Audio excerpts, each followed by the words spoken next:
Reason ఏంటంటే ఇప్పుడు మోకాళ్ళు అనేవి టోటల్ బాడీలో చాలా యాక్టివ్గా ఉండే జాయింట్.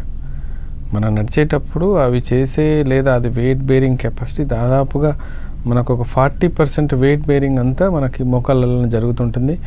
మనం కూర్చోవాలన్నా, నిల్చోవాలన్నా, లేకపోతే నడవాలన్నా, స్పీడ్గా వెళ్ళాలన్నా ప్రతిదీ కూడా మోకాళ్ళని చాలా ఇంపార్టెంట్ రోల్ ప్లే చేస్తుంటాయి. ఈ ఇంపార్టెంట్ రోల్ ప్లే చేసినప్పుడు ఆటోమేటిక్గా మెకానికల్ ఇంజరీస్ జరిగినప్పుడు కానీ, అంటే ఏదైనా దెబ్బలు తాకినప్పుడు కానీ, లేకపోతే ఏదైనా బర్సైటిస్ అంటే లోపల ఉండే ఒక మనకి కుషన్ టైప్ ఆఫ్ థింగ్ ఉంటుంది, దాంట్లో వాపులు వచ్చినప్పుడు కానీ, లేదా డిసీజెస్ వచ్చినప్పుడు అంటే ఆస్టియోఆర్థరైటిస్ కానీ, ఆస్టియోమైలైటిస్ కానీ, లేకపోతే ట్యూబర్కులోసిస్ ఆఫ్ నీ జాయింట్స్ కానీ, లేకపోతే రుమటిక్ ఆర్థరైటిస్ కానీ, లేకపోతే మెటబాలిక్ డిసార్డర్స్లో వచ్చినప్పుడు బర్సైటిస్ వల్ల కానీ, ఇవన్నీ కూడా కొంచెం ఉంటాయి. కొన్నిసార్లు మనం మెకానికల్ ఇంజరీలలో ఫ్రాక్చర్స్ అవ్వకపోయి ఉండొచ్చు, కానీ లిగమెంటల్ డ్యామేజ్ అయిపోయి ఉండొచ్చు, లేకపోతే పటెల్లా డ్యామేజ్ అయి ఉండొచ్చు, లేకపోతే దాంట్లో మన నడుపులో వచ్చినప్పుడు కొంచెం సైనల్ ఫ్లూయిడ్లో ఏదైనా మార్పులు వచ్చినప్పుడు దాంట్లో వచ్చిన ప్రాబ్లమ్స్ వల్ల కూడా కావచ్చు.